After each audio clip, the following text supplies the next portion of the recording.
The views, takes and opinions expressed on this show are of the host's own and do not represent the views, takes and opinions of the Main Event Mark, PWPH Wrestling Network and its affiliates. Material and sources mentioned in this episode is for general and commentary purposes only. This episode might include strong language and may not be suitable for children. Listener discretion is advised. Stay safe and stay wrestle everyone. Welcome to the Main Event Mark. Alright, so welcome to your Unfiltered Tagalog Wrestling Podcast. This is the Main Event Mark Podcast, so I should speak near the mic, so therefore you guys can hear me clearly. Ayan, again, my name is Angelo Penera as usual. Thank you very much for joining me here on the pod. So, this is not new to me, this is not new to all of us. We are reviewing one of the biggest events of the year in Royal Rumble, and I'm really excited actually to share with you some of my takes, some of my thoughts on this year's Royal Rumble, and I'm actually excited to share my favorite spots, my favorite moments, and my favorite things that we're doing on the Royal Rumble. So, kagaya ng dati, let's do some plugs. So, maraming salamat muna sa lahat ng bumoto sa PWPH Wrestling Awards. So, nilabas na namin yung winners. If you're subscribing on our Patreon, it should be available for free for view sa patreon.com/PWPH Select, and you will be able to view the winner lineup for this year's PWPH Wrestling Awards. So this was voted by the members of PWPH and also friends of the community and the committee, PWPH Wrestling Network Committee. And yun, that is the PWPH Wrestling Awards. So we can talk about it more in the couple of episodes kasi dami natin pag-uusapan ngayon. So it's the Royal Rumble and yung fallout din ng Royal Rumble, pasadahan natin all throughout this episode. So if this episode might be felt longer than usual, and it's because it's a PLE, no? Din kagaya ng AEW that we will talk about in the next episode kasi I don't want to ruin my vibe here today on the recording, and I just wanted to talk about the Royal Rumble for God's sake. And we are dedicating AEW episodes for weeks now on this platform, this podcast. So I just don't want to ruin the vibe of my recording. So of course, mabubuisit na kayo sa akin, mga putang ina nyo. Pero it doesn't really matter kasi I am just telling facts. If you don't like what I am telling to you guys, it might be different to you, or it might be foolish to all of you guys if you're stupid, or it might be fool to you guys. But it doesn't really matter kasi parang people are just annoyed, people are just vindictive, people are just trying to prove a point kasi parang they're just trying to observe or get some continuity, get some bullshit, or get some crap that we might talk about in this episode. So, some transparency report. So, this episode was supposed to be released on Thursday, but I did not release this episode on a Thursday kasi nirewatch ko ulit siya sa Netflix. Nung pinanonood ko kasi ng live, ang ganda ng feed ng live, in fairness, sa Netflix. It's the first PLE on Netflix. Of course, we have to get a VPN. For the sake of watching this show, we need a VPN for sure. Para mapanood siya sa Netflix International. If it's still on the WWE Network here, then good. it should be on the WWE Network in the Philippines. Tapos, there are some options also for other languages, which is good. Always will be good. Kasi we also wanted to support our friends of the podcast and the community, Carlo Pamintuan of One Sports, and also WWE, Ed Stancy, one of our friends on the Wrestling podcast, and also WWE and other platforms on deck before, tsaka sa iba pa niyang podcast. Yun. So, oh my God, ang kati ng tenga ko. Pasensya na, kati ng tenga ko. For now, kindly follow the podcast on all of the social media platforms at the Main Event Mark PW. Tapos, ayun, follow nyo lang din yung show sa iba't ibang mga social media platforms. PWPH, guys, please follow us on all of the social media platforms at PWPH Select. So, yan, please follow and support us here all throughout. Kasi, malaking appreciation sa amin na supportahan nyo kami with everything that we do, everything what we're doing. Tangina, nauutal na naman ako. Pero yan, Royal Rumble, let's talk about this show. Nagising ako 6:30. So that's almost 30 minutes before the kickoff. Nagluto na lang akong pancit canton para makakain.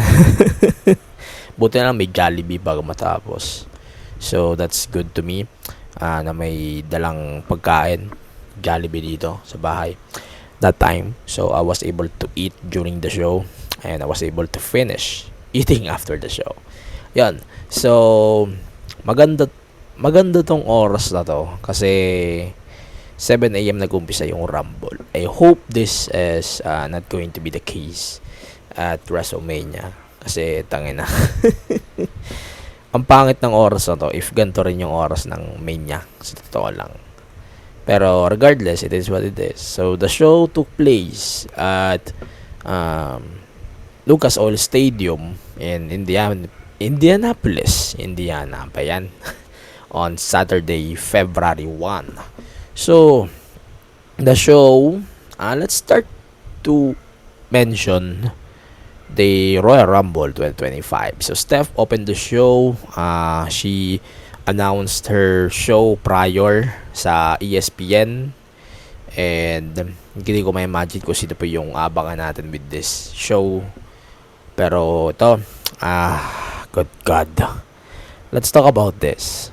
Hindi ako magiging killjoy if sasabihin ko to. Pat McAfee should commentate these shows only on Big 4, not all of the shows. Ang sakit sa ulo ng komentary ni Pat McAfee dito. Guys, some of you guys might hate me on this, but I need to say this.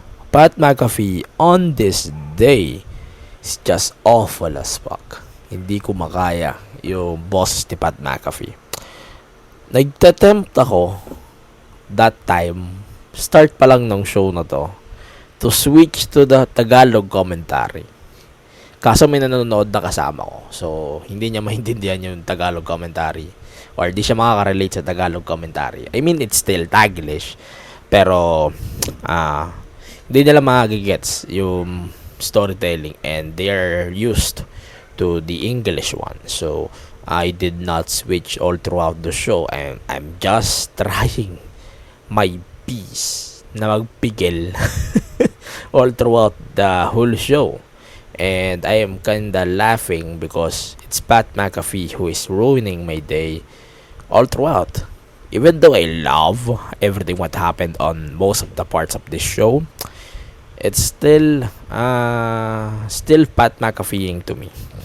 So I did not love it that much, the Pat McAfeeing things, but we are getting this on other two occasions, WrestleMania and SummerSlam in a later date.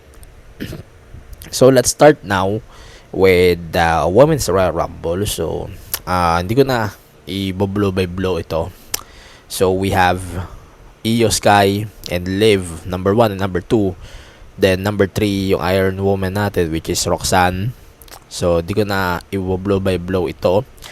Ang highlight ko dito, number 1 Jordan, definitely officially joining WWE.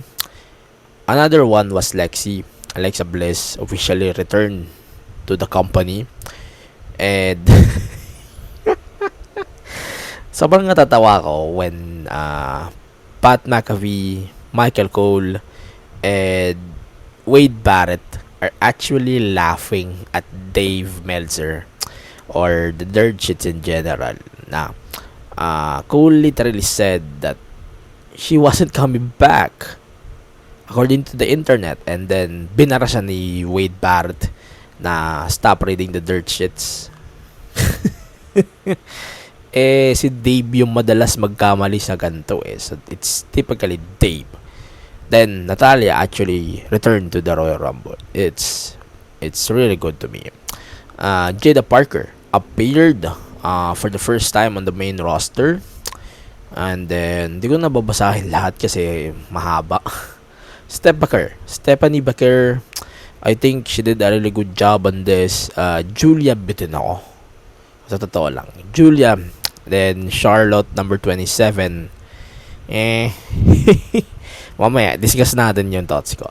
Julia, medyo bitin ako. Nia Jax, I think she did a really good job on this Rumble kumpara last year, no? Sa totoo lang, mas gusto ko pa siyang winner Pero let's talk about the winner in a bit. And then number 30, Nikki Bella. Nikki Bella, it's fine to me to see Nikki Bella. Sa totoo lang, I am really surprised that Nikki Bella is actually the number 30. I'm laughing at first kasi I am expecting someone who is active na magre-return. More than Lexi. I'm not expecting AJ Lee. AJ Lee returning is like BBM and Sarah will be able to fix their problems. Hindi. Yun. AJ Lee might return bago magkaayos yung dalawang yan. Pero, yeah, it is what it is. Nikki Bella returning is a little bit satisfying to me. Medyo bitin. Trish Stratus also appeared, by the way. We need to acknowledge Trish as well. So Trish, I think she did a really good job on this.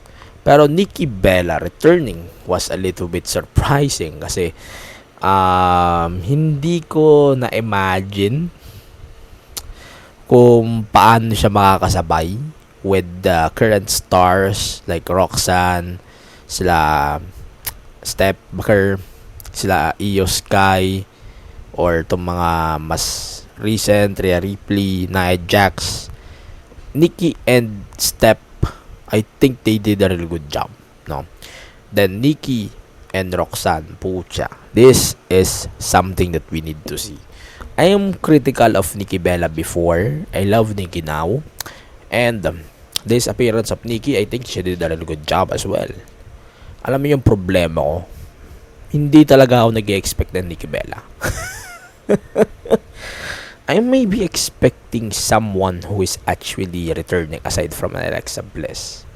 Yan yung ina-expect ko na hindi Hall of Fame, hindi legend. I'm mainly expecting Charlotte as number 30, but it's a little bit cliche nga naman to made her return at number 30. Kasi ang dami na nangyari number 30 no? Then Nia Jax, I think she did a really good job on eliminating 6 women at the same time. So that's Io Sky, Bianca, Naomi, Steph, Raquel, Liv. Di ko makita yung iba, di ko natanda. Pero yun, the final 3 was Charlotte, Nia, and Roxanne. So Roxanne Perez, I think she's the MVP here for sure. Sobrang impressive. Like, she is flexing her record on NXT this week. And I think she did a really good job also on this Rumble. Kasi, grabe men. Imagine mo, Nia Jax. Someone who is actually on her way, on her prime. Like, what the fuck are we getting? This is nuts. And I really love it, actually. And it's actually impressive to see how Naya is actually doing right now. And actually, I think they did a really good job on presenting Charlotte here as a whole. But we will talk about more on that in a bit. So, Naya and Charlotte fought for somehow. Then, we got the final two, Roxanne and Charlotte. Roxanne was fun. Sa totoo lang. I think she did a really good job here. Pero nabitin ako. Siguro nag-expect lang talaga ako kay Naya na siya yung mananalo ng Royal Rumble para makabawi kay TV. Pero this might be different kasi Charlotte na to eh. Charlotte won the Rumble. I know she just returned. Pero we will talk about more of that in a bit. Talaga. Ayun. So, the final elimination, Roxanne was eliminated by Charlotte Flair. And let's talk about now the result. So, compared to last year, I actually enjoyed this Royal Rumble kumpara last year, no? Surprises was still there. How chaotic last year's is still the same with this one. Yung mga result, di naman ako nagulat dito sa panalo ni Charlotte for sure. Kasi doon pa lang sa appearance ng SmackDown tsaka sa mga announcements din, parang di na ako nagulat na si Charlotte talaga yung mananalo, no? Then sobrang sayang nga kasi I am expecting Nia Jax to win the Royal Rumble, as in sobrang impressive ni Nia Jax dito. And that's actually a record of 9 eliminations. Tas Roxanne, tapos Liv, I think she did a really good job too. And eliminating major talents in the past are actually really good to me. Then Lexi got the biggest pop of this event. It's actually amazing to me. Trish, amazing. Maraming na dismaya kasi people are expecting AJ Lee or Becky. I'm glad that I was able to see Nikki Bella again. No issue at all. And medyo obvious na rin that we might get Charlotte versus Tiffy kasi we already saw Charlotte versus Rhea.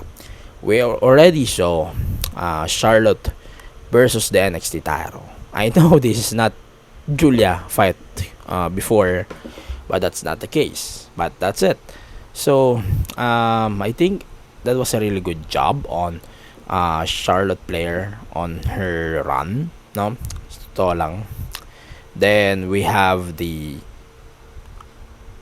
them showing how impressive this might be. Pero here's the thing. As discussed on Raw, sa Raw kasi they are teasing Charlotte versus Rhea.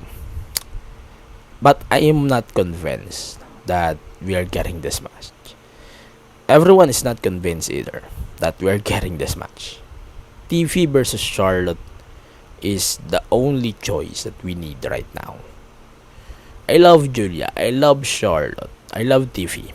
Don't get me wrong. But when it comes to blockbusters and draws in the women's division, I know there's a lot of women. I know may umay na sa inyo kay Liv, may umay na sa inyo kay Rhea Ripley, may umay na sa inyo kay sino ba? Like fucking Julia or maybe Nia Jax as well. This is your pangtanggal umay. You know you guys are umay na with Charlotte getting the spotlight again. But to be fair naman, give Charlotte her credit. Yung win niya sa Royal Rumble, parang yun lang yung nakakuha niya na Rumble eh. Then the build up during the WrestleMania build was WrestleMania without a crowd. She got the win in a WrestleMania without a crowd. She fought Rhea Ripley for the NXT title without the crowd. And here's the problem. Charlotte, this Charlotte specifically, is not effective as a face. So if we want a convincing win for Charlotte over Tiffany, over Rhea, or over Julia, we should actually see a heel Charlotte. And it will actually make sense more than what we got on Raw. I'm not gonna discuss what happened on Raw, but on how bizarre Charlotte is, even on NXT, this just random as fuck. All of a sudden, we are getting this. I know this is very predictable, but it is what it is. It sucks that we have to deal with this, but it also sucks that you guys are not following the logic. I hope Charlotte is losing though. I hope Charlotte is losing. Promise. I'm not saying I'm not a fan of Charlotte, but Charlotte doesn't need to win anything at this point. Anything at this point. Just put Tiffy over. I'm good. That's it. So, let's move on. We have the tag titles, DIY versus Motor City Machine Guns. This match I think was a pantanggal umay from the previous Rumble. I think that was a really good match. However, the finish felt cheap to me. Medyo, yes, they're building profits as a heel, which is always will be good to me. Yung fans medyo nabagot din sa nangyari because of the Royal Rumble match. Parang ang labo din naman if we're going to put it in between. Then, parang okay, let's see what we can continue here. And I was actually shocked actually at first. Tapos, oy, tangin na DIY. Tapos, possible na makalaban din nila yung Profits even though the Profits actually turned heel. Tapos, isa pa, may something parang I hope we can get a continuity of this turn na possible na mag-turn sila Street Profits. Pero looks like they're just frustrated. I hope this is a turn instead of what happened. Alright, so Clash in Paris, in case you missed it, is set to take place on August 31st. This is going to be good for sure. Then we have the undisputed WWE title match between Cody Rhodes and Kevin Owens. There's a lot of say here. Just a second.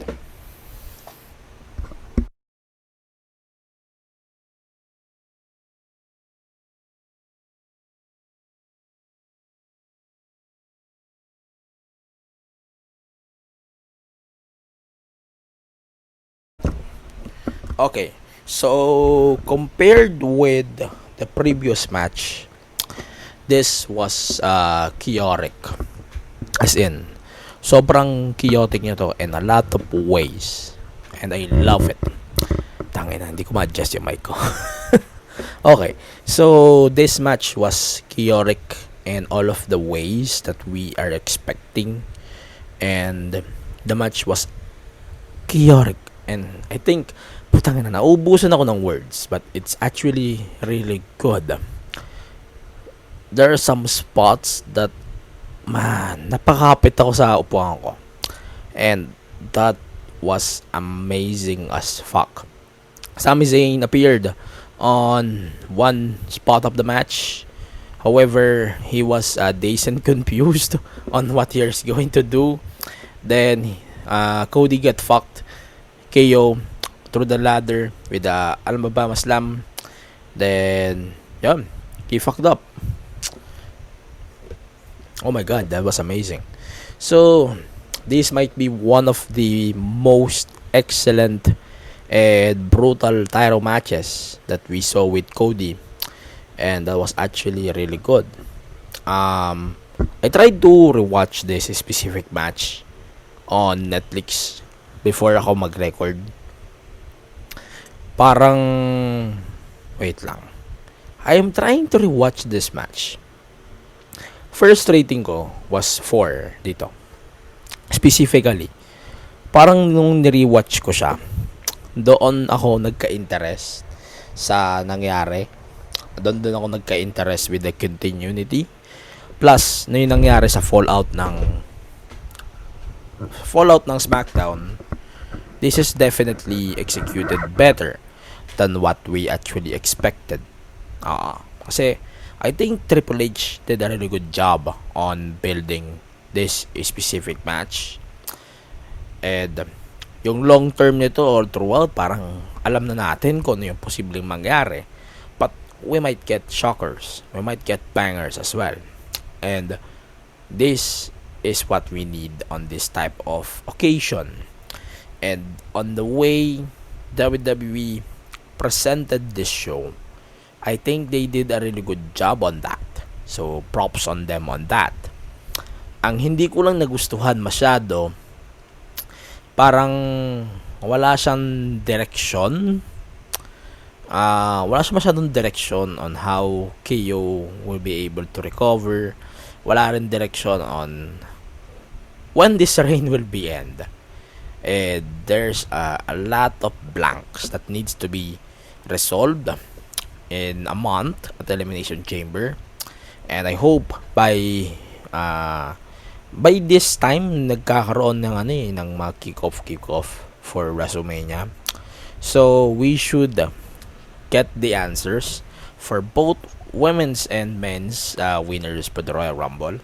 I hope we can get that soon after of this SmackDown sa today.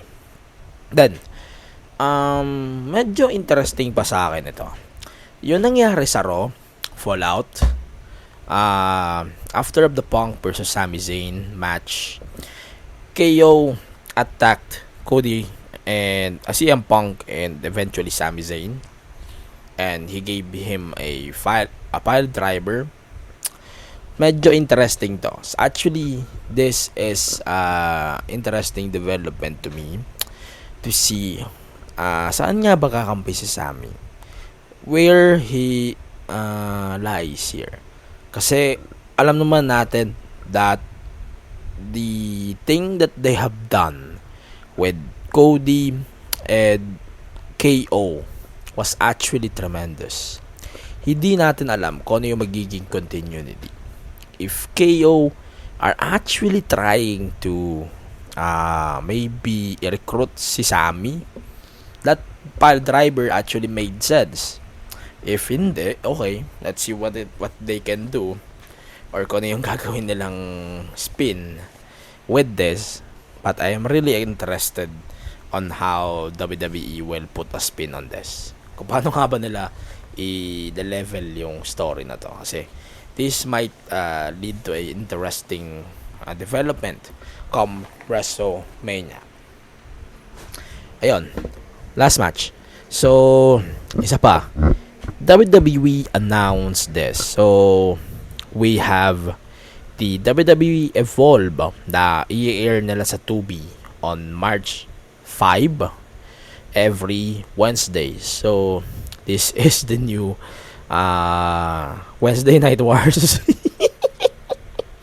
This is the new Wednesday Night Wars, and it's really interesting to see ano nga ba yung reaction ni Tony Khan dito. So, continue na natin. Main event.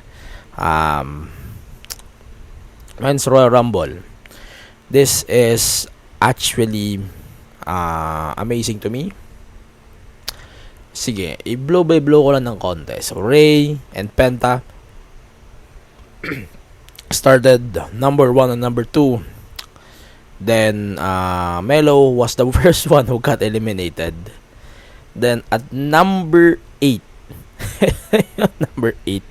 number 8, it should be Akira Tozawa. Pero I Show Speed, an influencer, someone who is a jerk on social media, kumakain ng pusa, di joke lang. And it's hilarious actually. Na number one, tinulungan niya si Braun Breaker to eliminate Otis. Na para siya yung naka-eliminate, which is funny. Which is will always be funny to me. And it actually really went out. Na pinanood natin yung live ni Tumputangan to. It was actually hilarious to me. And it's amazing to me.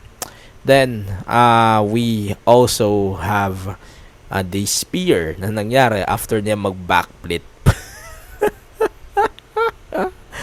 Tapos, in-spear siya ni Braun na parang walang bukas.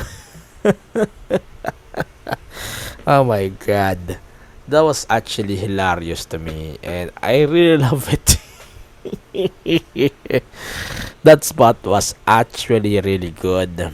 Then, Braun actually tossed I Show Speed outside of the ring from the top rope. Then, nasalo siya ni Otis. Then, Otis binoto ni Otis si Speed doon sa putangin ng table. Buti na nga lang din nag-break yung table. Hindi, mas malala yung casualty. Then, we have Joe Hendry on number 15. We're expecting mainly that Joe Hendry might appear on Jericho Cruise. Pero hindi, nang-appear pa rin siya dito, which is good. Then, everyone are actually with Joe Hendry here, which is good. Then, I'm just so very happy na makita si Joe Hendry. Wala akong pakialam sa naging elimination niya. I mean, Roman was the one who eliminated Joe Hendry. Joe Hendry is the TNA champion. Roman was the champion for 5 years. And people are making big deal about it. Roman is the tribal chief. They protected Joe Hendry like a king here. And it's amazing to me. That was amazing as fuck. Yes, medyo parang binato lang siya na parang tae. Pero it worked. No? It's actually worked out on how it went through. And that was hilarious. But regardless, that was actually a really good thing. Then, di ko na i-summary ko na yung nangyari pa all throughout this Rumble. We have AJ Styles returning after of the injury, which is interesting. Tapos, nabalik din yung phenomenal na team ni AJ. Then, we have Logan Paul, number 30. Ay, nako, putangin na. Wala akong masabi. Logan Paul, putangin na mo. Yan. So, di ko na ibabalasahin yung Final 6. But, this is how to establish a fucking Royal Rumble. In my opinion, people are really disappointed on this. Let's address that properly. So, people hates the idea of Jey Uso winning the Royal Rumble because he just fought Gunther the main event, Saturday night's main event, and he lost. Then now, he is trying to get his revenge on Jey Uso or Gunther in this case para makuha niya na yung title. And like what we are trying to do here, third time's the charm. That's what Jey Uso is trying to do here, which is hilarious din sa akin, no? Pero Cena being eliminated all of the sudden was the icing of the cake. It's amazing. They love how it went out, and I loved how it went out. So, summary ko na lang, siguro that was an amazing Royal Rumble match. Not the best, not the worst, but that was amazing. The unpredictability of this Rumble, yung nanibabaw dito for sure. That was amazing. Then we had Seth Rollins angle, that I think was really good. Di ko na mention sa unang part ng thoughts ko. Pero that was actually really good to me. Then, Jacob Fatu was actually booked in amazing manner. Then, same as Braun Breaker. Tapos, yung part between Cena and Jey Uso, sobrang unpredictable nun. As in, we actually doesn't know who is winning the Royal Rumble. It might be Cena, but it's not Cena. For sure. Then, sobrang hilarious din to see that Jey actually won the Royal Rumble. I love the idea of Jey winning. The choice, it's not. Sorry guys, I have to say this. Cody, I know fans might disagree with Cody fighting Jey Uso for the title. But Gunther versus Jey Uso for the World Heavyweight title is only logical if hindi ito nangyari before. The World title. Alam na nung Sabado sa main event, Saturday night's main event. Kung hindi yung nangyari doon, maintindihan ko. Hindi. Nangyari. Parang nawala yung sense nung Saturday night's main event just because of this announcement by Jey that he is going to fight Gunther for the World Heavyweight title. Then Charlotte most likely is going to be fighting Tiffy on WrestleMania weekend as well. No surprise, to be honest. Pero let's see what will be the continuity for this a lot of storylines that we have. And on this night, there's a lot of stories that we might see at WrestleMania. We cannot wait to see more of that on how these stories will be built. We will discuss more of that on the next episode of the show kasi gusto ko lang pag-usapan ko na yun na pag-usapan natin with the Royal Rumble. And that was amazing as a whole. Then, since Gunther already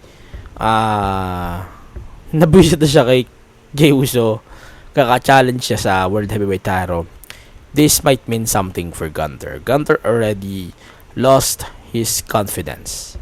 That means something. Pero definitely this might mean something pag na-build na yung build out on the road to WrestleMania. But overall, that was a really good show. I'm not expecting a lot of shit. The women might be the better one compared to the men. Men was actually a star power overload compared to the women, but I find it better overall over the men. Yan. So, overall, Royal Rumble was amazing and I'm glad actually na 4 hours ito on lampas.